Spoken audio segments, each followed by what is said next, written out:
జై శ్రీరామ్ హిందూ బంధువులకి తెలంగాణ తిరుపతిగా పేరుగాంచినటువంటి యాదగిరి గుట్ట పుణ్యక్షేత్ర బ్రహ్మోత్సవాల సందర్భంగా హైదరాబాద్ బర్కత్పుర నుండి జ్యోతి ఊరేగింపుగా గత 15-20 సంవత్సరాల నుంచి కూడా రావడం జరుగుతుంది.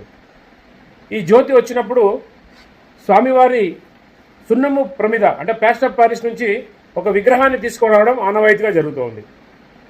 ఈ విగ్రహం తీసుకొచ్చిన తర్వాత ఇక్కడ గతంలో మన చెక్ పోస్ట్ దగ్గర గోశాల ఉండేది, అక్కడ పెట్టేవాళ్ళు. తర్వాత గోశాల వద్ద పెట్టేవారు. ఇట్లా రకరకాలుగా విగ్రహం పెట్టి కొన్ని రోజులుగా నిర్వీర్యం అయిపోయిన తర్వాత దాన్ని తీసుకెళ్ళి నిమజ్జనం చేసేవారు. గత కొంతకాలంగా ఒక 4-5 సంవత్సరాల నుంచి కూడా ఆ నాగరాజు గారు ఏదైతే ఎపిక్యూరస్ బార్ నాగరాజు గారు ఈ యొక్క సంస్కృతిని ఆచరిస్తూ లక్ష్మీనరసింహస్వామి వారికి ఈ జ్యోతి ఊరేగింపు అనేది చేయడం జరుగుతూ ఉంది. కానీ ఇప్పుడు యాదగిరిగుట్ట పునర్నిర్మాణం తర్వాత ఈ యొక్క జ్యోతి కార్యక్రమంలో స్వామివారి ప్లాస్టర్ ఆఫ్ ప్యారిస్ విగ్రహం తీసుకొచ్చారు.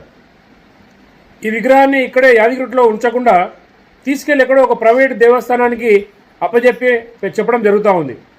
ఇది ఎంతవరకు కరెక్టు? ఒకసారి ఆలోచించండి. మీరు ఏదైతే యాదగిరిగుట్ట పేరు మీద ఈ విగ్రహాన్ని తీసుకొచ్చారో ఎక్కడో ఎంతో చోటు ఉంది, ఎన్నో రకాలుగా మనము ఎక్కడో అంటే మన పాదాల వద్ద పెట్టుకోవచ్చు, తర్వాత ప్రహ్లాద గుడి దగ్గర పెట్టుకోవచ్చు, ఎన్నో చోట్లు ఉన్నాయి, చాలా ఖాళీ స్థలం ఉంది. కానీ వాంటెడ్లీ ఈ యొక్క ప్లాస్టర్ ఆఫ్ ప్యారిస్ విగ్రహాన్ని తీసుకెళ్ళి ఎక్కడో ప్రైవేట్ దేవస్థానంలో పెట్టడం అనేది చాలా శోచనీయము. దీనిపైన దేవస్థానం అధికారులు స్పందించి పునరాలోచన చేయాలని చెప్పి మేము తెలియపరుస్తూ ఉన్నాం. జై శ్రీరామ్, భారత్ మాతాకి జై.